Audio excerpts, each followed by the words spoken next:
এমন একটা আইন সম্পর্কে আলোচনা করব যে আইনে আপনি যদি অভিযোগ দায়ের করেন তাহলে সরকার আপনাকে পুরস্কৃত করবে। আসসালামু আলাইকুম, আমি অ্যাডভোকেট শফিকুল্লাহ, কক্সবাজার জেলা ও দায়রা জজ।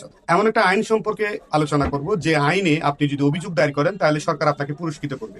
চলুন বিস্তারিত জানি। এটা এমন কি আইন যে আইনে আপনি অভিযোগ দায়ের করলে সরকার আপনাকে পুরস্কৃত করে।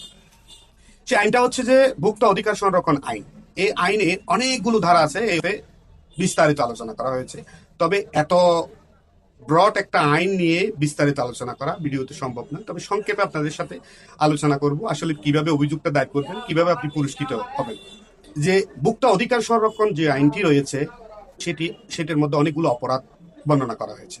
যদি কোনো ব্যবসায়িক প্রতিষ্ঠান অথবা কোনো ব্যবসায়ী যদি প্রতারণা করে আপনার সাথে, প্রতারণা বলতে কি কি প্রতারণার মধ্যে আওতাভুক্ত থাকতে পারে?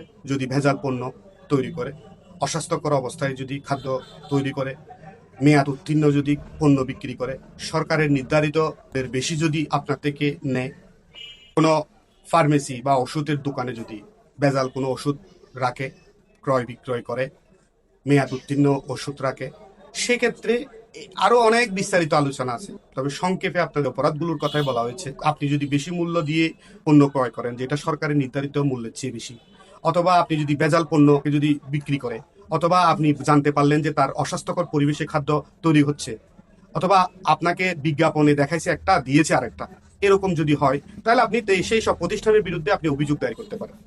যদি অভিযোগ দায়ের করেন তাহলে এই আইন অনুযায়ী বিরুদ্ধে শাস্তির বিধান রয়েছে। এখন যদি এই অপরাধটা আপনি ওই অভিযোগটা দেওয়ার পরে যদি অপরাধটা যদি প্রমাণিত হয়, সেক্ষেত্রে যে প্রতিষ্ঠানের বিরুদ্ধে আপনি অভিযোগটা করেছেন সে প্রতিষ্ঠানকে যেই পরিমাণ জরিমানা করা হয়েছে তার 25% আপনাকে সরকার পুরস্কৃত করবে।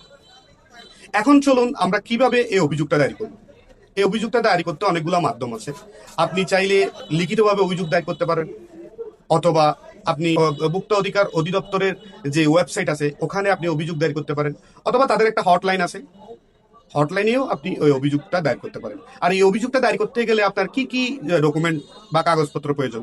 মেমো, অথবা যে অস্বাস্থ্যকর পরিবেশে যে খাদ্য উৎপাদন করছে তার স্থিতিচিত্র, আপনার সাথে যে প্রতারণা করেছে এই বিষয়ে আপনার যে কোনো ডকুমেন্ট থাকলেই চলবে। এখন বিচারিক কার্যক্রমটা আসলে কিভাবে হয়? সাধারণত আমরা দেখি নির্বাহী ম্যাজিস্ট্রেট সরাসরি প্রতিষ্ঠানে গিয়ে মোবাইল কোর্ট পরিচালনার মাধ্যমে তাকে জরিমানা করা হয়। তবে আরেকটা বিষয়, আপনি লিখিতভাবে কোর্টে এসেও আপনি এই অভিযোগটা দায়ের করতে পারেন। ধন্যবাদ।